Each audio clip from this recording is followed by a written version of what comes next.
निद्रा में स्वप्न देखने जैसा है और कोई परिस्थिति ठीक है। मैं अब सियासी डिस्कशन पर आ रही हूँ। जैसा उन्होंने कहा कि भाई कोई विश्वासघात हो सकता है, अब ये सब मैं कह रही हूँ ये ज्योतिष गणना है। लेकिन एक बात प्रेम जी ने कही कि इस वक्त देश का सबसे पॉपुलर लीडर राहुल गांधी है। शिवम जी वहां खड़े हुए हैं, मुझे जरा बताइए, धर्मेंद्र जी खड़े हुए हैं, अखिलेश यादव नहीं है सबसे पॉपुलर लीडर? मैंने आपसे क्या कहा कि सबके अपने अपने विचार हैं, ठीक है, और किसका क्या एजेंडा है वो सबको पता है, कैसा ज्योतिष है क्या ज्योतिष है। हाँ। हानि लाभ भाई बीच में अगर शिवम जी बीच में बोलेंगे तो शिवम बीच में बोलने दीजिए ना। अरे नहीं भाई नहीं, दिवाली पे नाराज नहीं होते, दिवाली पे नाराज नहीं, और वो सही बात है, आप उनके बीच में एजेंडा ना चला जो ठीक है। अच्छा लीजिए मिठाई खाइए, जो लिख के लाते हैं। अच्छा लीजिए डिस्टर्ब मिठाई खिला, मिठाई खिलाओ प्लीज। अगर आप तीनों ने एजेंडा बना लिया डिस्टर्ब करना तो अपनी बात मिठाई खाइए और मीठा खाइए। मैंने कहा था हानि लाभ जीवन मरण यश अपयश विधि हाथ, ठीक है, ये सब ये रामायण की चौपाई है, ठीक है। और भगवान श्री राम ने जब श्रीलंका पर युद्ध किया था, रावण के पेट में चाहे अमृत था या कुछ था, जब तीर लगा था, एक तीर तो अयोध्या में लगा था, अभी थोड़े दिन पहले 24 में जब तीर लगा था तो सारा नाभि का अमृत काम नहीं आया था। तो अपने अपने विचार हैं। और देखिए एक एजेंडा लिख के आईटी सेल से आचार्यों के, कुछ आचार्य रावण के खेमे, अच्छा हम आचार्य पे नहीं, आप शिवम जी पर तीर चलाइए भाई, आचार्य राम के खेमे के, मैंने शिवम जी को इसीलिए खड़ा किया कि तीर आप वहां चलाएं। महात्मा गांधी के देश में राम के खेमे के लोग हैं, भगवान श्री राम के साथ हैं, वो जीत के आए तो दिवाली मना रहे हैं। हम रावण के ना प्रचारक है ना रावण के साथ। ये बताइए युद्ध में अखिलेश जी साथ हैं कि नहीं? क्योंकि धर्मेंद्र जी से इसलिए पूछ रही हूँ क्योंकि वहाँ महाराष्ट्र में गणित बैठ नहीं रहा, महाराष्ट्र वाला गणित जो है। महाभारत आपके प्रोग्राम का नाम है, और महाभारत में देखा था कि 5 पांडव थे और 101 कौरव थे, ठीक है, फिर भी पांडवों की सत्य की जीत हुई थी।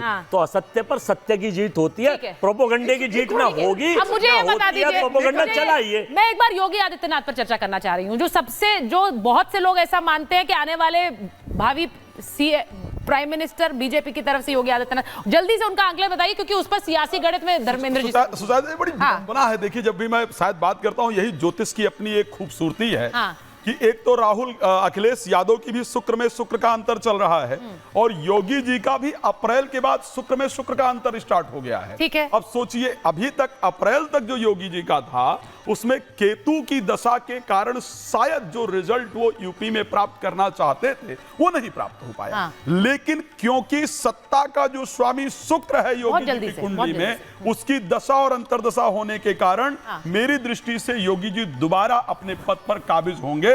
संघर्ष अखिलेश यादव की तरफ से बहुत बड़ा होगा, इसमें कोई दो राय नहीं। मेरी गणना साफ साफ दिखाती है कि योगी जी की जो योगी जी की जो कुंडली है, योगी जी की जो कुंडली, योगी जी की जो, अरे महाराज, योगी जी की जो कुंडली उपस्थित है यहाँ पर, और बदला जाएगा।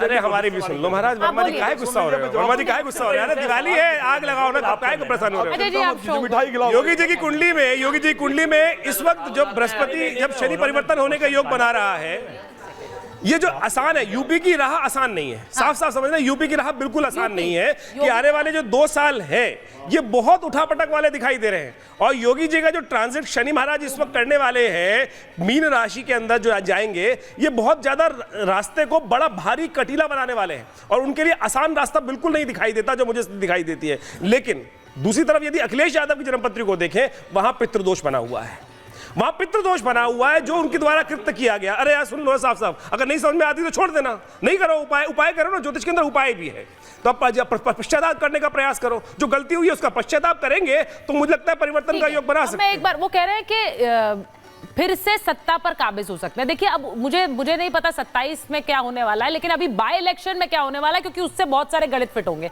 धर्मेंद्र जी एक चौपाई मुझे भी याद आ रही है। अरे सुनाइए। रहित सरस धर्म नहीं भाई, पर पीड़ा सब नहीं अधमाई। ये चौपाई मुझे लगता है योगी आदित्यनाथ को और मर्यादा पुरुषोत्तम भगवान राम को मानने वाले लोग होंगे।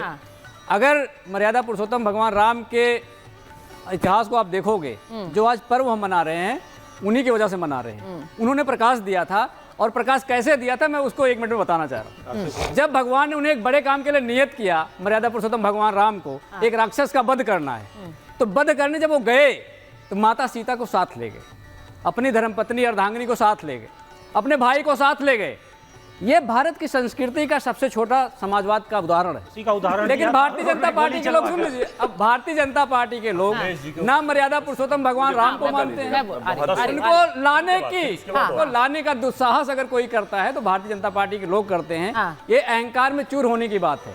और एक प्रदेश के मुखिया अगर ये बोले कटना बटना, ये लोकतंत्र का मेरे ख्याल से कोई, अच्छा ये मैं तो वैसे यहाँ पर सियासी, हाँ कंप्लीट कर लीजिए। मैं कह रहा हूँ कटने और बटने की बात करने वाला आदमी लोकतंत्र के लिए जल्लाद हो सकता है, राजनीति का कसाई हो सकता है, कटने और बटने की बात कोई नहीं कर सकता। आज तो मोदी जी ने भी कहा एक है तो सेफ है, अगर समझेंगे एक है तो सेफ है। एक मिनट एक बार प्रेम जी और चंद्रप्रकाश जी, एक है तो सेफ है वाली बात आज प्रधानमंत्री ने भी कही, और उन्होंने कहा बहुत से लोग इस नारे को गलत ढंग से ले रहे हैं, वो एकता की बात कर रहे हैं, तो लोगों को उस बात से देखिए, बटेंगे कटेंगे में नारे में कोई गलती नहीं है। ये नारा बिल्कुल ठीक है, एक है सेफ है, उसका आगे का ये एक्सटेंशन है। और इसमें इस नारे में वो चीज छुपी हुई है जो इन लोगों ने, इनकी नीति थी, बांटने की नीति इन्होंने थी। पहले देश बांटा, फिर अब ये हिंदुओं को जातियों में बांट रहे हैं, और अब ये अगला इसका चरण फिर देश को भी बांटना है। तो उस चीज को अगर भारतीय जनता पार्टी अगर आगे के कह रही है तो वो अपनी राजनीतिक जिम्मेदारी पूरी कर रही है, उसको करना, उसको ये लड़ाई लड़नी होगी। एक राजनीतिक लड़ाई भाजपा को लड़नी होगी इस राष्ट्रवादी। प्रेम जी आपका आंख लग गया, एक है तो सेफ है। मुझे लगता है कि बहुत जल्दी नरेंद्र मोदी जी को बांटने और काटने वाली बात पर पश्चाताप हुआ है, और उन्होंने एक है तो सेफ है का बहुत पॉजिटिव नारा दिया है। पॉजिटिव है, पूरे देश के लिए है, एक है तो सेफ है, और किसी धर्म के लिए नहीं है। तब तो फिर हर धर्म अपने हिसाब से। तो बटेंगे में धर्म कैसे पता चला था आपको? वो भी बटेंगे, अरे बटना और कटना दोनों नेगेटिव बातें हैं। ये प्रेम बांटने की बात थोड़े हो रही है। प्रेम बांटने की बात होगी तो वो काटने की बात नहीं होगी। वो बांटने और काटने की नेगेटिव बात थी, और नरेंद्र मोदी जी ने मान लिया तो आपको क्यों दिक्कत है? उन्होंने अपने आप को करेक्ट कर लिया, तब भी आप बोलने को तैयार नहीं। नरेंद्र मोदी जी ने करेक्ट किया है, वो कह रहे एक्सटेंशन है, आप कह रहे करेक्ट किया है। एक मिनट, एक्सटेंशन है या करेक्ट किया है? हाँ बोलिए जल्दी से।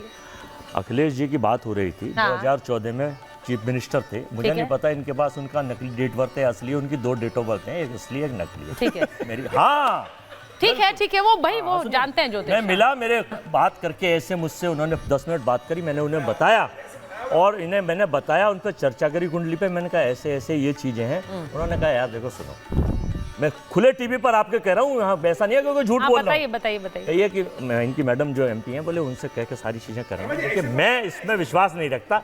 मैं कर्मजीवी आदमी हूँ, विश्वास रखता हूँ प्रैक्टिकल में। आज मुख्यमंत्री हूँ, कल क्या होगा पता नहीं। हाँ, कोई चीज आपकी समझ में आई है, आपको शौक है, उन्हें बता दीजिए, वैसे हो जाएगा। तो मुझे नहीं पता है कौन सा प्रोपोगंडे वाली डेट की टाइम की बात बता रहे हैं, वो डेट नहीं है। तो इसीलिए फाइनली दीपावली पे मैं कह रहा हूँ कि सुधार करके, जो आजकल उसमें चल रही है ना आईटी सेल वाली, उसमें तभी तो मैं कह रही हूँ कि आज सिर्फ कुंडली की गणना पर नहीं बात कर रहे हैं, आज पत्रकारों के आंकलन पे भी बात कर रहे हैं, और आप भी तो हैं, और आप भी तो स्टूडियो में हैं कि आपके अंदर जो काफी सारा